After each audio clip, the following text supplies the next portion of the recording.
Hi friends, JENY'S vlogിലേക്ക് എല്ലാ കൂട്ടുകാർക്കും സ്വാഗതം. അപ്പോൾ ഇന്ന് ഹോം മെയ്ഡ് ആയിട്ട് പ്രിസർവേറ്റീവ്സ് ഒന്നും ചേർക്കാതെ പപ്പടം എങ്ങനെ ഉണ്ടാക്കുന്നതെന്നാണ് കാണിക്കുന്നത്.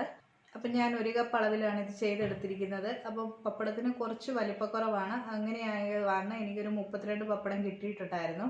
സക്സസ് ആയിട്ട് തന്നെ വന്നു. പിന്നെ എനിക്ക് നെഗറ്റീവായിട്ട് തോന്നിയത് ഒരു 10-15 മിനിറ്റ് കഴിഞ്ഞപ്പോൾ ഈ പപ്പടം തണുത്തിട്ടുണ്ടായിരുന്നു. എന്നാൽ ടേസ്റ്റും കാര്യങ്ങളും ഒക്കെ നമ്മൾ കടയിൽ നിന്ന് വാങ്ങുന്ന അതേ ടേസ്റ്റ് തന്നെയാണ്. അപ്പോൾ എല്ലാവരും ഒന്ന് ട്രൈ ചെയ്ത് നോക്കുക. അപ്പോൾ നമുക്ക് വീഡിയോയിലേക്ക് പോകാം. ഇതിനുവേണ്ടി ഞാൻ ഉഴുന്നെടുത്തിട്ടുണ്ട്. ഉഴുന്നെടുത്തത് ഈ 250 ml കപ്പിൽ 1 കപ്പാണ് എടുത്തിരിക്കുന്നത്. അപ്പോൾ ഉഴുന്ന് ഞാനൊരു 2-3 വട്ടം ഒന്ന് കഴുകിയിട്ട് വെയിലത്തിട്ട് ഉണക്കി എടുത്തതാണ്. നമ്മൾ പാക്കറ്റിലൊക്കെ മേടിക്കുന്ന ഉഴുന്നിന് ചിലപ്പോൾ പൂപ്പലൊക്കെ കാണും. അതെല്ലാം ഒന്ന് മാറാൻ വേണ്ടി നന്നായിട്ട് ഉണക്കി എടുക്കണം. അതിനുശേഷം മിക്സിയുടെ പൊടിക്കുന്ന ജാറിലിട്ട് നമുക്കൊന്ന് പൊടിച്ചെടുക്കാം. അപ്പോൾ ആദ്യം ഇട്ടൊന്ന് പൊടിച്ചെടുത്ത് കഴിഞ്ഞാൽ ഇത് നന്നായിട്ട് പൊടിഞ്ഞ് കിട്ടണമെന്നില്ല. അതുകൊണ്ട് 2-3 വട്ടം ഇട്ട് നമുക്കൊന്ന് പൊടിച്ചെടുക്കാം. അപ്പോൾ നമുക്ക് ഒട്ടും വെള്ളം നനവില്ലാത്ത മിക്സിയുടെ ജാറിലേക്ക് ഇതിട്ട് കൊടുക്കാം.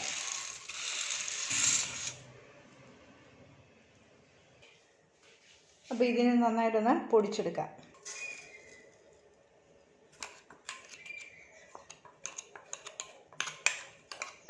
അപ്പോൾ നമുക്കിതൊന്ന് അരച്ചെടുക്കാം.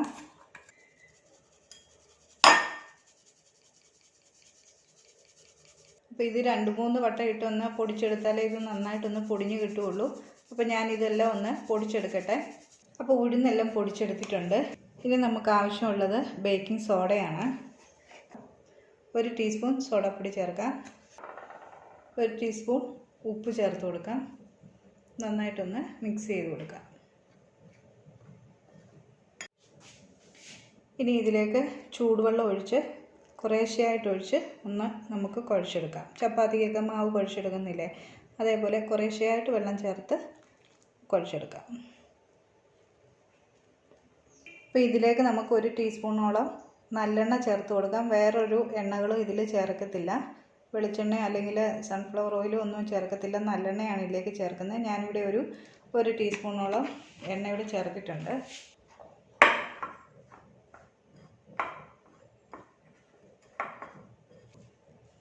അപ്പോൾ ഇത് നമ്മൾ ചൂടുവെള്ളത്തിൽ കുഴച്ചെടുക്കുന്നതുകൊണ്ട് കുറച്ചൊന്ന് ആറിയിട്ട് നന്നായിട്ട് കൈവച്ച് തന്നെ ഒന്ന് കുഴച്ചെടുക്കണം.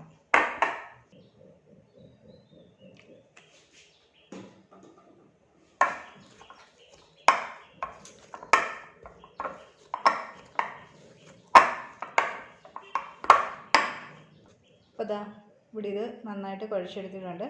ഇപ്പോൾ തന്നെ നമുക്കിത് പരത്തിയെടുക്കാം. അപ്പോൾ ഞാനിതൊന്ന് ഉരുളകളായിട്ട് ഉരുട്ടി വെച്ചിട്ടുണ്ട്. ഇതിന് നമുക്കൊരു മൈദ തൂകി നമുക്കൊന്ന് പരത്തിയെടുക്കാം. ഇനി നല്ല റൗണ്ടിൽ തന്നെ പരത്തിയെടുക്കാൻ അറിയാവുന്നവരാണെന്നുണ്ടെങ്കിൽ ചെറിയ ചെറിയ ബോൾസ് ഉണ്ടാക്കിയിട്ട് അങ്ങ് പരത്തിയെടുത്താൽ മതി. ഞാനിത് കുറച്ച് തിന്നായിട്ടൊന്ന് പരത്തിയെടുത്തിട്ട് ഒരു അടപ്പ് വെച്ചൊന്ന് കട്ട് ചെയ്തെടുക്കുവാണ്.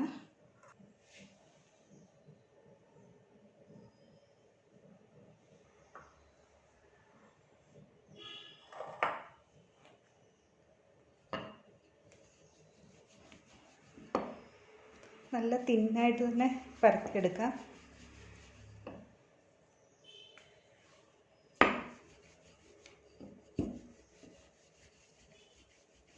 ഈ അടപ്പ് വെച്ച് തന്നെ കട്ട് ചെയ്യുന്നതുകൊണ്ട് നമുക്ക് ഈ പരത്തുന്നതിൻ്റെ ഷേപ്പ് നമുക്ക് നോക്കണ്ട. നല്ല തിന്നായിട്ട് തന്നെ പരത്തിയെടുത്താൽ മതി.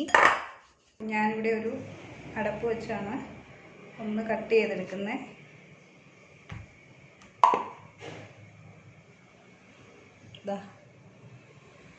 ഇതേപോലെ നമുക്ക് ബാക്കിയിരിക്കുന്ന എല്ലാം പരത്തിയെടുക്കാം. അപ്പോൾ ആദ്യമേ പരത്തിയതിനകത്ത് നമുക്ക് 2 കിട്ടിയിട്ടുണ്ട്. ഇതേപോലെ ബാക്കിയിരിക്കുന്ന എല്ലാം നമുക്ക് പരത്തിയെടുക്കാം. അപ്പം പപ്പടം എല്ലാം നമ്മളിവിടെ പരത്തിയെടുത്തിട്ടുണ്ട്.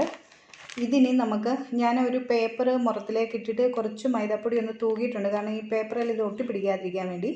ഇതിൽ നല്ല വെയിലുണ്ടെങ്കിൽ നമുക്ക് 5 മിനിറ്റ് നേരം കൂടെ അങ്ങോട്ടും ഇങ്ങോട്ടും അപ്പുറവും ഇപ്പുറവും ഒരു സൈഡ് ഉണങ്ങി കഴിയുമ്പം മറു സൈഡ് മറിച്ചിട്ട് നമുക്കിതൊന്ന് ഉണക്കിയെടുക്കണം. അതിനുവേണ്ടി വെയിലുള്ള ഭാഗത്തേക്ക് നമുക്കിത് കൊണ്ടുവെക്കാം. അപ്പം നമ്മൾ ഉണ്ടാക്കിയെടുത്ത പപ്പടം എല്ലാം ഇവിടെ നല്ലതായിട്ട് ഉണങ്ങി കിട്ടിയിട്ടുണ്ട്. അപ്പം ആദ്യമായിട്ട് നമ്മൾ പരത്താനെ കൊണ്ട് ഇട്ട് കൊടുത്തിരിക്കുന്ന പൊടികളൊക്കെ അധികം വന്നിരിക്കുന്നതൊക്കെ ഞാനൊന്ന് എടുത്ത് കളഞ്ഞിട്ടുണ്ട്. പിന്നെ നമ്മൾ ഈ പപ്പടം സക്സസ് ആയെന്നറിയാനെ കൊണ്ട് ഇനിയിപ്പോൾ നമുക്കൊന്ന് പൊള്ളിച്ച് നോക്കാം. അപ്പോൾ ഞാൻ ഈ ഉണ്ടാക്കിയെടുത്ത പപ്പടം എനിക്കൊരു 32 എണ്ണമാണ് ഈ വലിപ്പത്തിൽ കിട്ടിയിട്ടുള്ളത്. പരത്തിയെടുക്കുന്ന വലിപ്പമൊക്കെ അനുസരിച്ച് എണ്ണത്തിലൊക്കെ വ്യത്യാസം വരാറുണ്ട്. ഇനി നമുക്ക് പൊള്ളിച്ചെടുക്കാം. അപ്പോൾ ഞാൻ ചീനിച്ചട്ടി വെച്ച് എണ്ണ ഒഴിച്ച് കൊടുത്തിട്ടുണ്ട്. ഇതിലേക്ക് നമുക്കൊരെണ്ണം ഇട്ട് കൊടുക്കാം.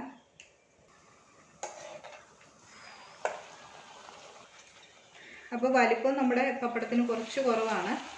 അപ്പോൾ നമ്മൾ പരത്തി എടുക്കുമ്പോൾ എത്രയോ വലിപ്പം വേണ്ടി അതനുസരിച്ചുള്ള പാത്രം വെച്ച് കട്ട് ചെയ്തെടുക്കാം. പിന്നെ ഇതിൽ നമ്മൾ പ്രിസർവേറ്റീവ്സ് ഒന്നും ചേർക്കാത്ത കാരണം ആദ്യം വരുന്ന പപ്പടം ഉണ്ടെങ്കിൽ നമുക്ക് ഇത് ഫ്രിഡ്ജിൽ സൂക്ഷിക്കാവുന്നതാണ്. കാരണം ആവശ്യമുള്ളത് മാത്രം നമ്മൾ 1, 2 അല്ലെങ്കിൽ ഒരാഴ്ചത്തേക്ക് മാത്രം ഉണ്ടാക്കിയെടുത്താൽ മതി. എല്ലാം നന്നായിട്ട് പൊങ്ങി വരുന്നുണ്ട്. അപ്പോൾ എല്ലാവരും ഒന്ന് ട്രൈ ചെയ്ത് നോക്കാം. വളരെ പെട്ടെന്ന് തന്നെ നമുക്ക് 1 കപ്പ് ഉഴുന്ന് വെച്ച് നമുക്ക് ചെയ്തെടുക്കാൻ പറ്റുന്ന പപ്പടത്തിൻ്റെ റെസിപ്പിയാണ്.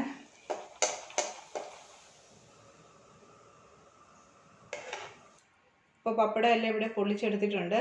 നല്ല ടേസ്റ്റി ആയിട്ടുള്ള പ്രിസർവേറ്റീവ്സ് ഒന്നും ചേർക്കാത്ത നല്ല ഹോം മെയ്ഡ് പപ്പടം നമുക്ക് ഈസി ആയിട്ട് വീട്ടിലുണ്ടാക്കിയെടുക്കാം. അപ്പോൾ എല്ലാവരും ഒന്ന് ട്രൈ ചെയ്ത് നോക്കുക. വീഡിയോ ഇഷ്ടമാവുകയാണെങ്കിൽ ലൈക്ക് ചെയ്യാനും ഷെയർ ചെയ്യാനും മറക്കല്ലേ. ചാനൽ നിങ്ങൾ ആദ്യമായിട്ടാണ് കാണുന്നതെങ്കിൽ ഒന്ന് സബ്സ്ക്രൈബ് ചെയ്ത് സപ്പോർട്ട് ചെയ്യാനും മറക്കല്ലേ. എല്ലാവർക്കും ഒരു നല്ല ദിവസം ആശംസിക്കുന്നു. Thank you.